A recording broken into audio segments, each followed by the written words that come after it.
자, 오늘은 기초양육 66번째 모든 인간의 한계 오직 그리스도라는 제목입니다. 지난주일에 우리가 창세기 49장 1절에서 18절 통해서 중요한 진리를 배웠죠. 야곱이 자기 아들들의 민낯을 보고 깨달은 것입니다. 뭘 깨달았죠? 인간으로는 안 된다. 이 말을 했고 그것을 깨달은 것이죠. 모든 죄의 근본, 그 문제를 해결하지 못하니까 인간 스스로는 안 되는 것입니다. 모든 인간이 가지고 있는 근본 문제의 원인은 뭐죠? 나를 하나님으로 섬기는 것. 이것이 근본 원인이었죠. 그래서 루벤이 아버지의 침상을 더럽힌 것으로 이렇게 나타났는데 정욕을 제어하지 못했고요. 시므온과 레위는 분노를 제어하지 못했고, 유다는 위선, 다는 교활함을 제어하지 못했죠. 이유가 뭐냐면 근본 원인이 내가 살아 있었기 때문에 그런 것입니다. 내 욕망이 법이고, 내 분노가 정이고, 내 판단이 옳다 생각했고, 내 이익이 우선이다 생각한 거죠. 내가 살아 있었던 것입니다. 그래, 하나님을 떠나서 하나님을 떠난 인간은 결국은 또 다른 하나님을 만드는데 그게 바로 나라는 것이에요. 나 자신. 그래서 나를 하나님으로 섬기는 것, 이것이 인간의 근본 문제가 되는 것입니다. 자, 그런데 이 나를 하나님으로 섬기는 게 왜 문제가 됩니까? 하나님은 공의의 하나님이시죠. 그래서 죄를 지으면 반드시 벌하게 되어 있습니다. 시편 11편 7절에 보면 여호와는 의로우사 공의로운 일을 사랑하시나니라는 말씀하셔요. 그래서 죄를 지으면 반드시 벌해야 됩니다. 그러니까 하나님으로 나를 하나님으로 섬겼다 벌받을 짓인 거고, 하나님은 그들을 가만둘 수 없는 것입니다. 하지만 하나님은 또 사랑의 하나님이시기도 하잖아요. 그러니까 인간이 하나님이라는 건 심판받아 마땅한 죄지만 하나님은 사랑의 하나님이시기도 하기 때문에 그 문제를 인간에게 물어서 그 문제를 직접 심판하지 않으신다라는 것이 않으셨다라는 것이죠. 요한복음 3장 16절에 보면 하나님이 세상을 이처럼 사랑하사 독생자를 주셨다라고 말씀하시죠. 그러니까 공의의 하나님이 공의를 가지고 계시기 때문에 인간이 심판받아 마땅합니다. 하지만 또 사랑의 하나님이시기도 하기 때문에 그 심판받아야 될 인간을 어떻게 하죠? 그 심판을 내리지 않기를 원하시는 거예요. 그러니까 심판받는 것을 원치 않으신다라는 거죠. 그래서 사랑의 하나님이신 여호와께서 우리에게 심판을 피하는 길을 열어주신 겁니다. 그게 뭐죠? 죽음이라는 거예요. 죽음이 어떻게 해결책이 되죠, 여러분? 자, 한번 생각해 보세요. 공의로는 죄인이 죽어야 되잖아요. 사랑으로는 그러나 죄인이 죽는 걸 원치 않으십니다. 그럼 해결은 어떻게 해요? 해결책은 뭐죠? 죄인 대신 다른 것이 죽으면 죄인이 죽는 것으로 인정해 준다라는 겁니다. 이것이 하나님의 사랑의 방식입니다. 그래서 구약에서는 동물을 죽인 겁니다. 죄인 대신 동물을 죽였죠. 이를 레위기 17장 11절에 보면 이는 육체의 생명은 피에 있음이라 내가 이 피를 너희에게 주어 제단에 뿌려 너희 생명을 위하여 속죄하게 하였나니 생명이 피에 있은즉 피가 죄를 속하느니라. 레위기 17장 11절입니다. 그러니까 죄인이 손을 양의 머리에 얹고 양이 죽으면 하나님은 죄인이 죽은 것으로 인정해 주신다는 거예요. 이게 하나님의 사랑인 거죠. 신약의 방식은 뭡니까? 구약의 동물의 피는 완전하지 않았잖아요. 히브리서 10장 4절에 보면 황소와 염소의 피는 능히 죄를 없이 하지 못하느니라 라는 말씀이 있거든요. 그래서 구약의 이 동물의 피를 통한 죄인을 용서하는 이 방식은 완전하지 못했던 겁니다. 그래서 인류 모든 죄를 해결하기 위해서 대속물이 필요했던 거예요. 흠 없으신 완전한 대속물. 그래서 하나님이 이 사랑의 이 법을 완성하기 위해서 이 땅에 흠없으신 그리스도를 보내신 겁니다. 완전한 대속물을 보내신 거죠. 그 그리스도가 누구라고요? 예수님이신 것입니다. 요한복음 1장 29절에 보면 보라 세상 죄를 지고 가는 하나님의 어린 양이로다. 예수님이 하나님이 보내신 대속물 어린 양이라는 거죠. 모든 죄인된 인간은 그리스도의 죽음을 통해서 해방을 받을 길이 열린 것입니다. 모든 죄인된 인간이 죽은 것을 그리스도가 십자가에서 죽을 때 인정해 주셨다라는 것이죠. 놀라운 축복 아닙니까? 로마서 6장 6절에 보면 우리가 알거니와 우리의 옛사람이 예수와 함께 십자가에 못 박힌 것은 죄의 몸이 죽어 다시는 우리가 죄에게 종노릇하지 아니하려 함이라. 옛사람이 예수와 함께 십자가에 못 박힌 것을 인정해 주셨다라는 거죠. 그러므로 지금 이 시대에 우리가 하나님의 공의의 심판을 피할 수 있는 유일한 길은 그리스도 예수의 죽음이 나의 죽음이었다고 믿고 인정하는 것, 그 길 외에는 없습니다. 자, 그런데 이런 하나님의 은혜의 길, 사랑의 길을 앞에 두고 실수를 하는 게 있어요. 인간의 세 가지 실수가 있습니다. 많은 사람들이 여기에서 실수를 하거든요. 분명히 십자가에 내가 죽었음을 믿고 인정하면 끝나는 것인데 요 장면에서 하는 실수 세 가지가 있어요. 자, 그러니까 첫 번째는 어떤 실수예요? 성경에서 죽으라고 하니까 죽어야지. 옛사람을 죽여야 한다는데 열심히 노력해서 나를 눌러야지. 이건 율법적인 접근인 겁니다. 내가 나를 죽여야 된다고 생각하는 거잖아요. 그럼 여기서 내가 나를 죽인다? 주어는 나잖아요. 결국은 내가 나를 죽이려고 애쓰고 막 열심히 노력하고 막 이렇게 뭐 감정 올라오는 거 꾹꾹 누르고 하기 싫은 거 억지로 해대고 하다 보면 지치게 됩니다. 한두 번 지치다 보면 나중에 좌절하게 되고 포기하게 되죠. 이게 첫 번째 인간이 이 죽음 앞에서 하는 실수인 거예요. 두 번째 실수는 뭐죠? 열망합니다. 죽어라 그러니까 죽고 싶다. 막 열망하죠. 막 하고 싶어 해요. 아, 정말 옛사람을 죽이고 싶어요. 나 이 죄에서 벗어나고 싶어요. 이런 간절함은 인정해 줍니다. 하지만 그것도 가만히 보세요. 내가 나를 죽이겠다는 관점인 것이죠. 내가 죽이겠다는 생각인 겁니다. 여전히 주어가 나예요. 그 결과 노력하다가 실패하고 그리고 자책하는 이런 무한 루트가 계속 반복되는 것이죠. 세 번째 실수는 내가 해결하겠다라는 거예요. 내가 정욕을 끊겠다. 내가 분노를 다스리겠다. 내가 더 겸손해지겠다. 이것도 모두 나로 시작하잖아요. 죄의 근본 원인이 나를 하나님으로 섬기는 것이라고 했어요. 근데 내가 해결하겠다는 것 자체가 여전히 내가 하나님인 상태라는 것이죠. 이것이 왜 실수입니까? 여러분 생각해 보세요. 내 힘으로는 나를 죽일 수 없어요. 불이 났습니다. 그럼 불을 불로 끌 수 있나요? 불가능하지 않습니까? 나를 죽여야, 내가 죽어야 심판에서 빠져나와요. 그런데 내가 나를 죽이려고 해요. 이게 모순이라는 거죠. 그러면 내가 성경을 통해 하나님이 주신 이 구원의 법, 사랑의 법을 어떻게 내 것으로 받아들이고 실제 그 하나님이 인정하는 죽음을 우리가 얻을 수 있느냐? 방법은 명확합니다. 이미 십자가에서 해결됐다는 사실을 믿고 인정하는 것. 이게 유일한 길인 거예요. 그럼 어떻게 해야 돼요? 내가 죽이는 것이 아닙니다. 내가 죽는 게 아닌 거예요. 하나님이 이미 죽이셨습니다. 그리스도가 십자가에서 죽으셨을 때 내 옛사람도 함께 죽었습니다. 이것은 이미 일어난 사실이죠. 이것을 믿고 인정하는 거예요. 이렇게 될 때에만 우리는 하나님 앞에 죽은 자로 서게 되는 것입니다.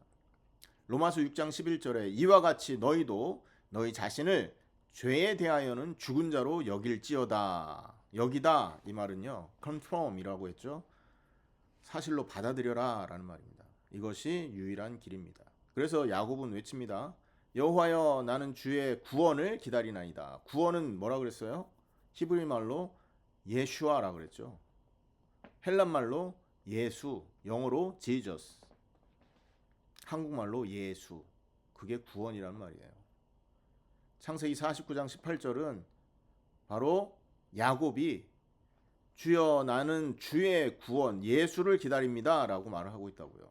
이 말은 내가 해결하겠다가 아니라 하나님의 구원을 기다린다 이 말이죠.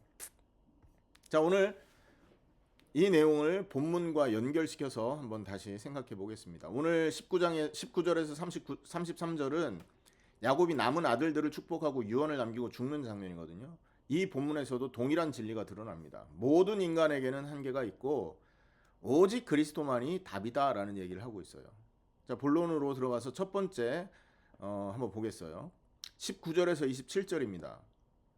자, 야곱은 남은 아들을 이렇게 축복하고 있죠.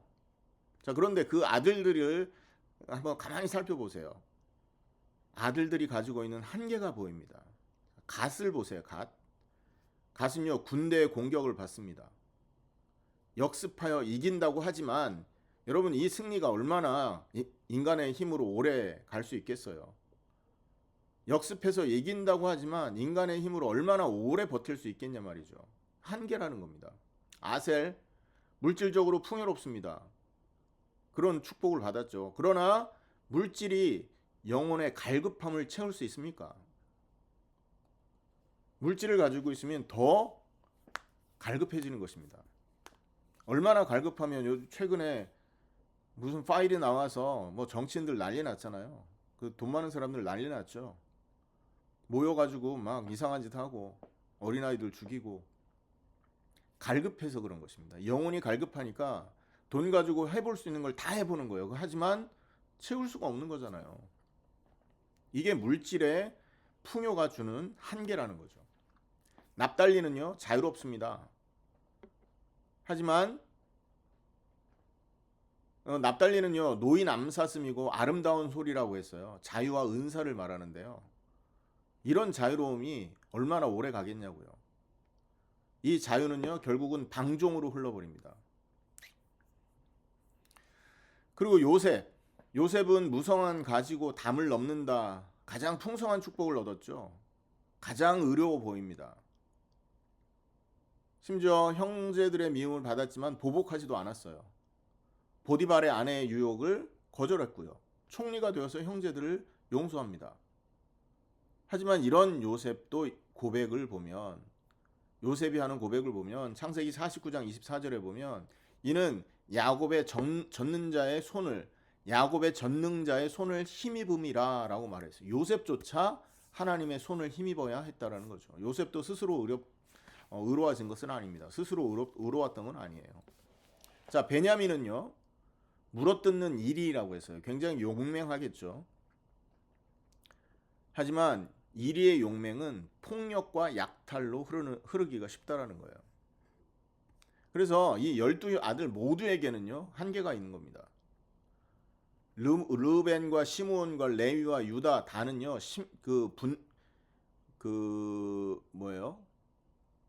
이렇게 정욕, 분노, 위선, 교활 이게 한계가 됐고요. 스불론, 이사갈, 갓, 아셀, 납달리, 베냐민은요 오염되고 안일하고 공격적이고 물질, 만능주의, 방종과 폭력. 그리고 요셉은요 의로워 보이지만 하나님이 주신 은혜였다. 예외가 없습니다. 모든 인간에게는 이렇게 한계가 있다라는 거죠. 이스라엘 역사가 또 증명을 하는데요. 야곱의 예언이 역사에서 그대로 성취됩니다. 르벤은요 으뜸되지 못할 것이다 그랬잖아요. 지도자를 배출하지 못합니다. 시므온은요 흩어진다 그랬잖아요. 유다 지파에 나중에 흡수됩니다. 레위는 하나님의 은혜로 역전이 되죠. 이 레위도 시므온처럼 흩어져야 되는데 나중에 제사장 지파가 됐습니다. 이건 은혜로 역전된 것이죠. 유다는요 왕권을 실로가 오기까지 왕권을 가질 것이다 그랬는데 다윗 왕조가 그리스도 탄생할 때까지 유지되잖아요. 그러니까 유다 지파에서 이 그리스도가 탄생했단 말이에요. 그러니까 실로가 오기까지, 이 말은 그리스도가 태어날 때까지고 그리스도가 오실 때까지, 그 다시 말해 그리스도가 네 족보에서 태어날 거다라는 얘기를 한 거예요. 그 다음에 단은 뱀이고 독사 그랬는데 우상숭배에 나중에 빠집니다. 사사기 18장에 보면 단이 우상숭배에 빠져요. 그리고 베냐민은 일이라 그랬는데 용맹한 전사들이지만 나중에 내전에 휘말리고 맙니다. 그래서 보면 이스라엘은요, 그러니까 이 아들들은 결국은 이렇게 한계에 이렇게 빠지게 됐다는 거예요. 한계를 갖고 있고 거기서 벗어날 수 없었다라는 거죠. 뭐 이 아들들이 전부 이스라엘을 구성하고 있는데 개개인의 족보보다 여러분 이스라엘 전체의 역사를 한번 보세요. 이렇게 훌륭한 축복을 받았음에도 출애굽 시대에 보면 금송아지 우상 숭배에 빠지잖아요. 한계가 있다는 거예요. 광야 40년 끊임없는 불평과 불신앙 하잖아요. 한계가 있다는 거예요. 사사 시대 결국 나중에 보면 각기 자기의 소견에 옳은 대로 행하였더라. 왕정 시대 솔로몬이 타락하고 왕국이 분열되고, 또 분열 왕국 시대에는요 북쪽 이스라엘이 멸망하고 남유다가 멸망하고, 그리고 포로 귀환 후에는 형식적인 종교 바리새주의에 이렇게 함락되고, 모세를 통해 율법을 받았어도 지키지 못했어요. 다윗과 같은 왕도 간음 살인을 저지릅니다. 선지자들의 경고도 듣지 않았어요. 자, 이들도 그리스도가 필요하다라는 거죠. 인간으로는 안 되는 거예요. 그리스도가 필요한 거예요. 자, 그런데 이 이스라엘과 12지파의 자녀들, 나중에 이 12지파가 이스라엘을 형성했잖아요. 야곱의 축복을 받았던 이 12지파 그리고 이스라엘이라는 이 국가는 나중에 가장 엄청난 큰 실수를 범하는데, 그게 뭐였어요? 그리스도를 거부한 거예요. 야곱이 기다린 예수와 구원자가 오셨잖아요. 유다지파에서 실로가 오셨습니다. 그게 예수 그리스도였어요. 마태복음 1장에 보면 예수가 그리스도로 태어나신 증거들이 그대로 나와 있단 말이에요. 근데 그 내용을 가만히 들여다보면 이스라엘은 이 그리스도를 영접하지 않았다라는 거예요. 야곱이 기다렸던 그 예수아가 오셨는데 이스라엘은 거부했다는 거죠. 요한복음 1장 11절에 자기 땅에 오매 자기 백성이 영접하지 아니하였으나 이렇게 말합니다. 야곱의 후손들은 야곱이 기다린 그 구원을 거부했다라는 거예요. 왜 거부했을까요? 내가 하나님이었고 내가 해결할 수 있고 내 방식대로 할 수 있고 내 자격으로 할 수 있다라고 오해했기 때문에 그래요. 전부 나 중심이었어서 그런 겁니다. 그래서 나를 죽이러 오신 그리스도를 거부한 겁니다. 요즘 교회도 마찬가지입니다. 여러분, 내가 죽어야 된다라는 게 성경이 말하는 거잖아요. 성경이 말하는 복음이지 않습니까? 그래서 내가 죽어야 한다라는 말을 듣기 꺼려해요. 그래서 복 주는 교회, 축복을 이렇게 비는 교회, 뭐 이런 교회 사람들이 많죠. 기복주의, 또 편의주의 이런 거에 빠져 있다라는 거죠. 나를 거부하는, 그러니까 나를 죽이러 오신 그리스도를 거부하는 모습들인 것입니다. 자, 그리고 마지막에 보면 야곱이 유언하는 장면이 나와요. 29절, 32절. 나를 내 조상들과 함께 막벨라 굴에 장사하라. 왜 막벨라입니까? 야곱은 죽어도 약속의 땅에서 일어날 것을 믿었다라는 거예요. 약속의 땅에서 일어날 것, 그게 뭡니까? 부활입니다. 부활. 막벨라는 무덤이잖아요. 무덤은 스스로 열리지 않습니다. 부활시킬 분이 필요하죠. 요한복음 11장 25절에 나는 부활이요 생명이니 나를 믿는 자는 죽어도 살겠고 무릇 살아서 나를 믿는 자는 영원히 죽지 아니하리라. 야곱의 부활 소망은 그리스도의 부활로 확증되었습니다. 야곱은요, 막벨라에 묻힌 거는 거기에서 그리스도를 만나기 원했고 그리스도가 자기를 부활시킬 것을 믿었기 때문에요. 그 믿음으로 막벨라를 선택했던 것이죠. 자, 몇 가지 적용을 해보겠습니다, 여러분. 첫 번째, 우리도 한계가 있습니다. 야곱의 아들들처럼 우리도 한계가 있어요. 그 야곱의 12아들에게 있었던 그 일들이 남의 이야기가 아니라는 거죠. 모두 죄와 한계가 있어요. 통제 안 되는 욕망, 폭발하는 감정, 겉과 속이 다른 그런 모습들, 남을 속이고 조롱하는 모습들. 자, 여기에서 우리는 이스라엘 백성의 선택을 따를 것이냐, 아니면 야곱의 선택을 따를 것이냐. 이스라엘은요, 그리스도를 거부했습니다. 그렇다면 우리는 어떻게 해야 되겠어요? 야곱처럼 그리스도를 받아들이는 선택을 해야 되겠죠. 그때 구원을 얻고 새 생명을 얻게 되는 것입니다. 자, 그러면 그리스도를 받아들인다. 무슨 말일까요? 우리 세 가지 실수를 버리는 것입니다. 내가 죽어야 된다. 내가 죽고 싶다. 내가 해결하겠다. 이것을 버리고 나는 이미 죽었다를 인정하는 것입니다. 하나님이 2000년 전에 나를 이미 죽여 놓으셨다라는 거. 그 사실을 믿으면 죽은 옛사람의 모습이 아니라 새로운 새 생명의 새 사람의 모습으로 살게 되는 것이죠.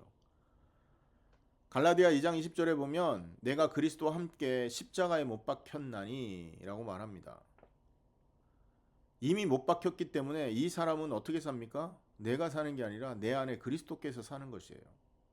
내가 그리스도와 함께 죽은 사실을 인정하고 이미 하나님이 나를 죽였다라는 사실을 인정할 때 우리는 내 인생 안에서 그리스도께서 살아가고 계시는 이 증거를 확인할 수 있게 된다는 거죠. 내가 죽은 사실을 인정할 때 예수님이 내 인생을 대신 살아주십니다. 이것이 야곱이 기다린 예수아입니다. 이 사실을 믿을 때 성령이 실제 변화된 사람으로 나를 바꾸어 주십니다. 로마서 8장 11절 너희 안에 거하시는 그의 영으로 말미암아 너희 죽을 몸도 살리시리라. 오늘 말씀을 마치겠습니다. 함께 기도해야 됩니다, 여러분. 우리가 가지고 있는 문제가 뭐죠? 한계잖아요, 한계. 야곱의 아들들처럼 가지고 있는 그 한계, 나도 있습니다. 아직도 나를 하나님으로 섬기는 죄가 있습니다. 공의로우신 하나님 앞에 나는 심판받아 마땅합니다. 제 노력으로는 이것을 해결할 수 없습니다. 이것을 고백해야 되는 겁니다. 두 번째는 어떻게 해요? 이 문제 앞에서 하나님의 음성을 들어야 됩니다. 하나님, 오늘 말씀을 통해서 주의 음성을 듣게 하옵소서. 하나님은 공의로운데 사랑의 하나님이시지 않습니까? 이 심판을 피하는 길을 열어주셨습니다. 십자가에서 죽을 때, 예수님이 그리스도가 십자가에서 죽으셨을 때 제 옛사람도 함께 죽었습니다. 이것은 제가 한 것이 아니라 이미 하나님이 하신 겁니다. 이것을 받아들여야 함을, 이것을 인정해야 함을 깨닫게 하옵소서. 그렇게 기도하면 하나님이 언약을 붙들게 하시는데, 이제 그리스도의 죽음이 나의 죽음이었구나, 이걸 인정하게 만드십니다. 그리고 이제 그리스도가 내 안에서 내 인생을 대신 살아가 주시겠구나, 인도의 언약인 거죠. 그리고 승리의 언약, 옛사람은 이미 죽었습니다. 저는 자유입니다. 그리고 어떤 상황이 와도 어떤 문제 앞에서도 승리할 수 있게 될 것입니다. 여러분, 이 승리의 언약 앞에서 여러분 딱 떠오르는 거 없으세요? 여러분이 딱 막히고 있었던 일들, 학업에나 직장에나 여러분 가정에서 딱 막혔던 일들, 그것이 우리를 죽일 수 없다라는 걸 알게 될 것입니다. 왜? 그리스도가 내 안에서 내 인생을 살아주고 계시잖아요. 그러니 승리할 수밖에 없는 거 아닙니까? 그리고 재림의 언약, 나에게는 부활의 소망이 있습니다. 천국 소망이 있습니다. 그리스도께서 오실 날까지 나는 이 언약을 가지고 주와 복음을 위해서 헌신하겠습니다. 이렇게 기도할 때 이번 주에 하나님께서 행하시는 그 역사를 보게 될 겁니다. 나를 변화시키든지 현장을 변화시키든지. 이런 응답이 저와 여러분의 인생 속에 충만하게 드러날 수 있기를 예수님의 이름으로 축원합니다. 기도하겠습니다. 살아계신 하나님, 참으로 감사를 드립니다. 인간은 한계가 있습니다. 야곱의 12아들이 죄의 한계, 욕망의 한계, 또 속임수의 한계, 또 타락의 한계, 여러 가지 한계 때문에 그리스도를 거부하고 하나님 앞에 심판받는 그런 삶이 되었음을 인정합니다. 하지만 정말로 그런 한계를 오직 그리스도만이 해결할 수 있고, 그런 한계를 해결하기 위해서 우리 대신 십자가에 못 박혀 우리에게 생명을 주신 그리스도를 찬양합니다. 정말로 그리스도의 그 언약 안에서 새로운 응답받게 하여 주시고, 정말 그리스도의 그 언약 안에서 우리의 관점이 바뀌고 우리 안에 역사는 성령을 체험하게 하시며 언약 잡고 하나님의 응답을 받는 귀한 성도들 되도록 인도하여 주시옵소서. 정말로 하나님께서 함께 하시는 그 축복을 누리며 나에게 있는 이 한계는 오직 그리스도의 십자가와 부활 외에는 없다라는 그 내용을 가지고 늘 승리하는 우리가 될 수 있도록 역사하여 주옵소서. 감사드리며 권세 많으신 예수 그리스도 이름으로 기도하옵나이다. 아멘.